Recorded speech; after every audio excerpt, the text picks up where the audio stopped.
लक्षवेध Marathi news चॅनलवरतील ताजा घडामोडी पाहण्यासाठी आजच सबस्क्राईब करा आणि बेल आयकॉनवरती क्लिक करा।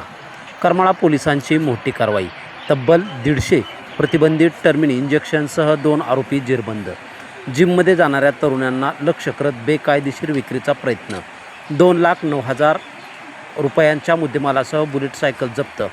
करमाळा पोलिसांचे तरुणांना नैसर्गिक आहारावर भर देण्याचे आवाहन। शारीरिक क्षमता वाढवण्यासाठी आणि तात्पुरती चांगली शरीरयष्टी बनवण्यासाठी जिममध्ये जाणाऱ्या तरुणांना आकर्षित करणाऱ्या टर्मिन इंजेक्शनची बेकायदेशीर विक्री करणाऱ्या 2 इसमांना करमाळा पोलिसांनी रंगेहात पकडले आहे। या पोलिसांच्या धडक कारवाईत मेफेंटरमाइन सल्फेट घातक इंजेक्शनसह एकूण 150 बाटल्या या गुन्ह्यात वापरलेली बुलेट मोटरसायकलचा एकूण 2,09,133 रुपयांचा मुद्देमाल जप्त करण्यात आला आहे। हे सर्व इंजेक्शन डॉक्टरांच्या चिठ्ठीशिवाय विकण्यास कायद्याने बंदी असून आरोपी कोणत्याही खरेदी बिलाशिवाय परवान्याशिवाय त्याची विक्री करत होते। या प्रकरणी करमाळा पोलीस ठाण्यात गुन्हा रजिस्टर नंबर 488/226 भारतीय न्याय संहिता कलम 278, 125, 123, 3/5 प्रमाणे गुन्हा दाखल करून आरोपींना अटक करण्यात आलेली आहे। या संदर्भात अधिकची माहिती करमाळा पोलीस निरीक्षक रणजित माने यांनी दिलेली आहे।